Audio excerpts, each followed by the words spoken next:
welcome back to another video. If you guys are new here, my name is Kayla Briggs. I do a little bit of everything on this channel, so if you guys like that, hit subscribe down below, and welcome back to any subscriber of mine. I really appreciate it, and I love you guys. So let's get started on today's video. If you guys are wondering how I did my makeup, you can check out last week's video. It's hot takes on Hailey Bieber, Selena Gomez beef, and de-influencing. So check out that video. I'll link it down below. So I have a popcorn because we're going to be talking about a show today. And if you guys can't tell from the thumbnail, we'll be talking about You Part 1 Season 4. So I'm going to go over the cast list, but I also did like a trailer review a couple of months ago, so I'm going to link that down below also, because I go over like some of the characters in the videos and stuff like that. So we are going to go through the characters again, and I'm going to give you guys a little bit of a backstory on the characters, and yeah, let's get started. We obviously have Penn Badgley as the Professor Jonathan Moore, but we know him as Joe Goldberg or whatever. And we obviously know most of his backstory from the previous seasons of him, like, you know, killing his girlfriend, killing his ex-girlfriend, killing his wife. He just like, he's done a lot of things that are not good, but he is trying to make up for it, I guess. Then we have Tati Gabrielle as Marianne. We get to see Marianne in the show in the beginning, and actually Marianne and Joe kind of see each other, I believe, in like Paris. And Marianne is scared. She's like, I don't even want to like be around you. I have a daughter. And you can tell that Marianne knows that he killed his wife. Like, he killed his wife and now he ran away, and like, it's crazy. And she's just like, I don't even want to be with you. And so Joe lets her go and starts a new life across the pond, and is like, I'm gonna start fresh and new, and I'm not gonna even focus on love anymore. Not love the character, because we loved her. I mean, see season, if you guys seen the part 2 commercial, I feel like it's a vision. It's gotta be a vision, guys, because I don't think that she's alive. But I wish she was. Like, I wish she was alive. Then we have Charlotte Ritchie as Kate Galvin. Now, I'm not a big fan of Kate. You know, she's different from all of the rest of like the people Joe falls in love with, but she's just not my cup of tea. I think because she just kind of like, she's always bitching about something. You know, she's just like doing something that's just like irking my nerves, and I'm like, girl, sit down. It's not that serious, like, literally. Then we have Tilly Keeper as Lady Phoebe. She's super cute, she's rich, and she's just sweet, I guess. She's a little bit of a ditz, but she is who she is. Then we have Amy Lee Hickman as Nadia Farron. She's kind of like his student. He kind of like talks to her every now and then. Too close for a student-teacher relationship, but it ain't none of my business. And I honestly thought in the beginning it might have been her. Then we have Ed Spielers as Reese Monrose. He's like a writer. He wrote a book, and obviously Joe has read this book because he loves books. And they kind of like hit it off, and they start becoming friends, and they have like a similar mind, and yeah, that's how they kind of meet. But well, they've become friends. Then you have Lucas Gage as Adam Pratt, and then you have Stephen Hagen as Malcolm.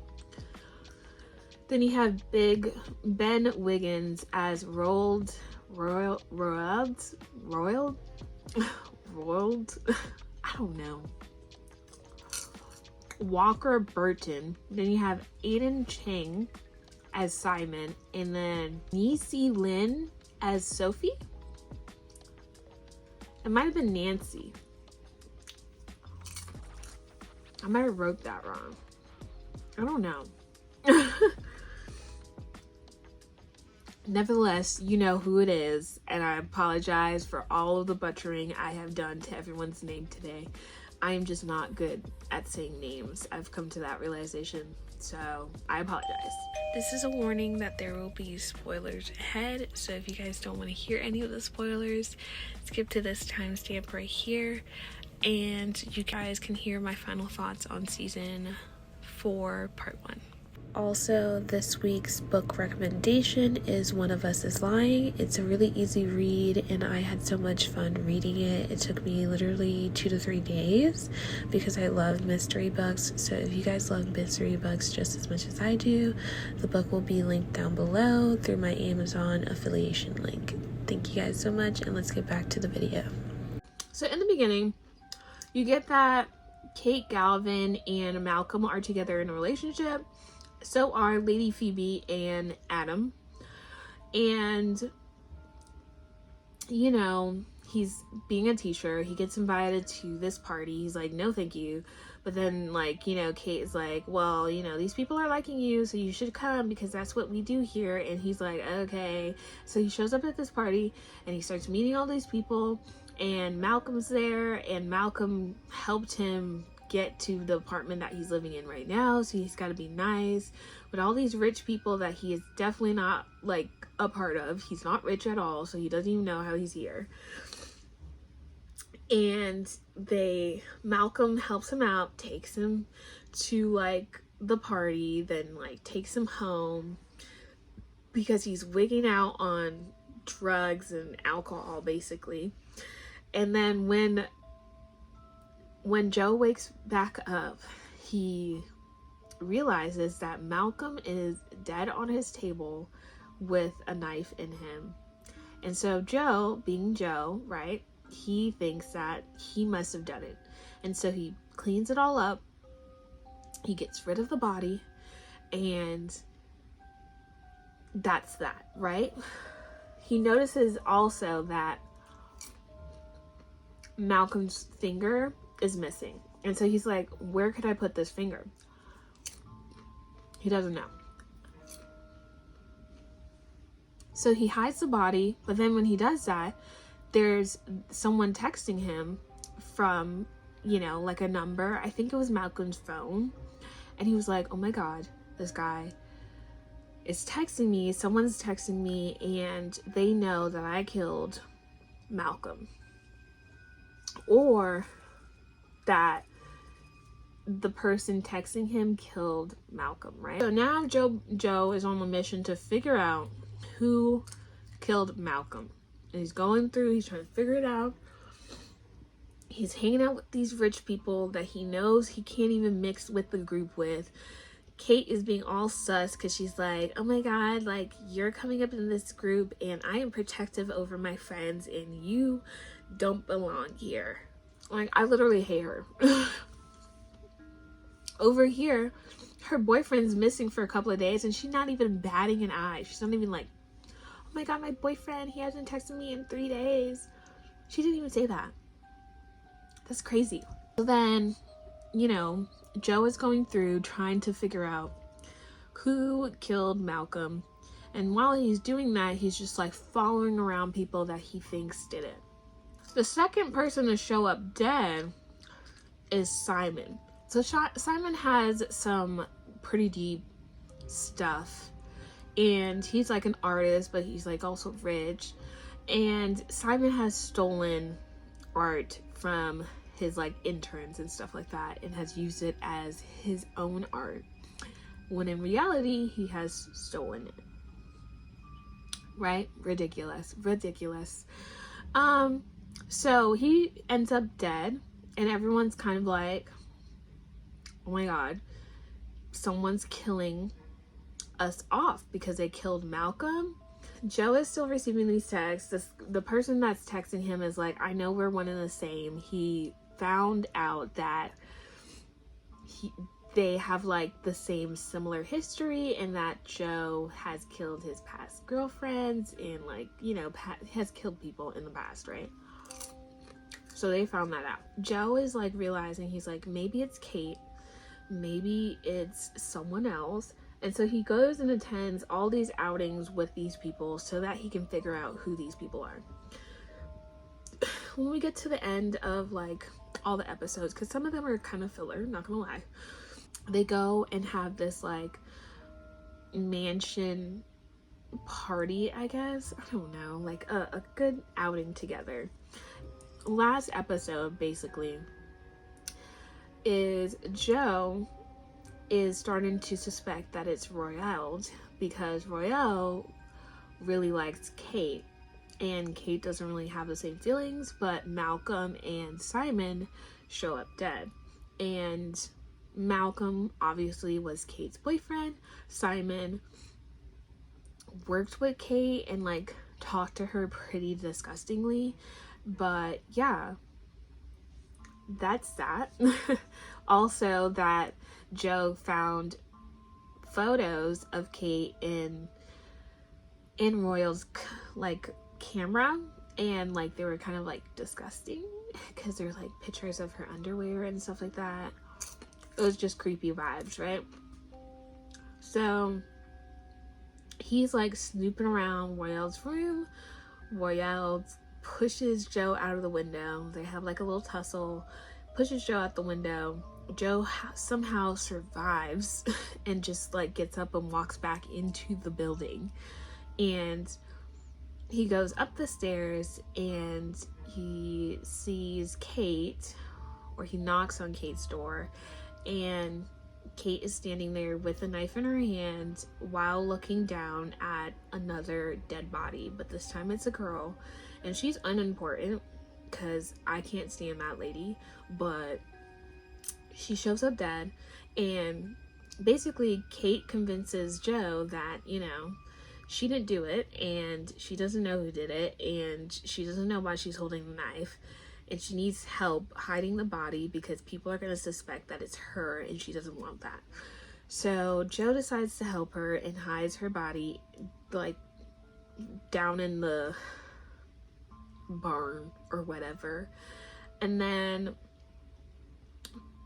he comes back and these people, and so they come back, but Kate realizes that she left her bracelet, and obviously if she leaves the bracelets with the bracelet with the body, people are gonna be like, it was her. So Joe goes back and gets the bracelet, but then Royale finds him there. Yeah.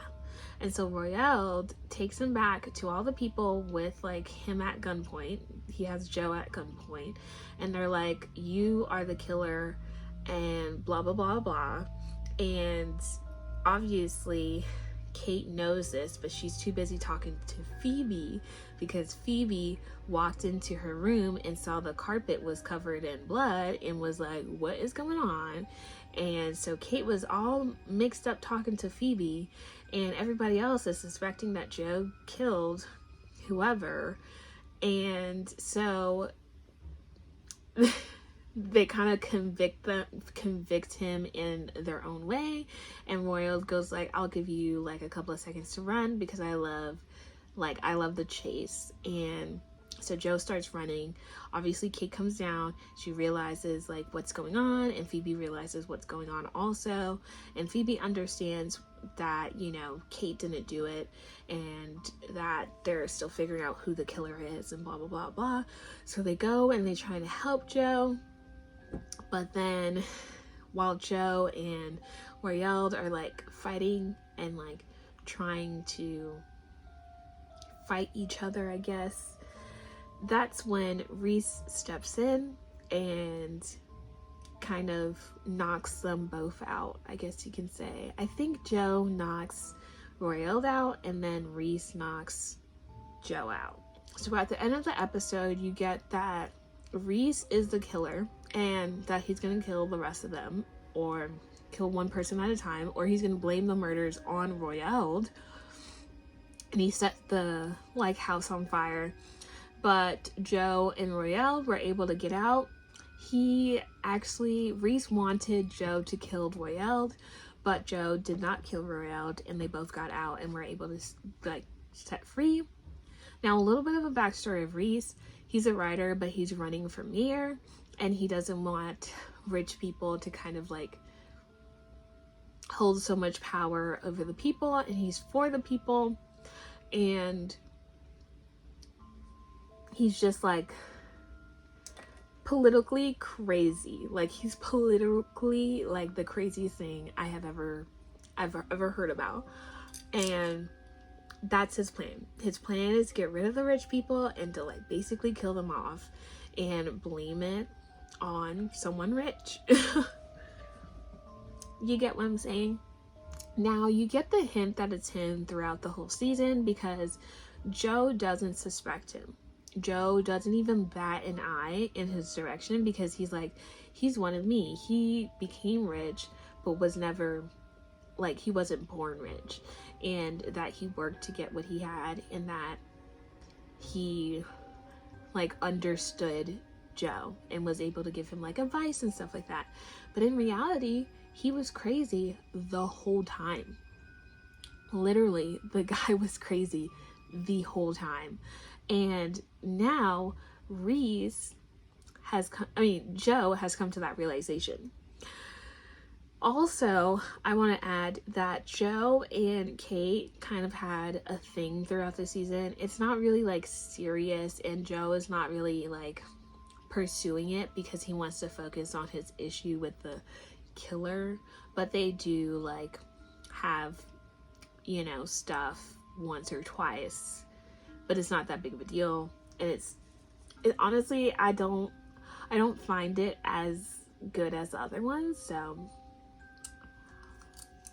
that's that.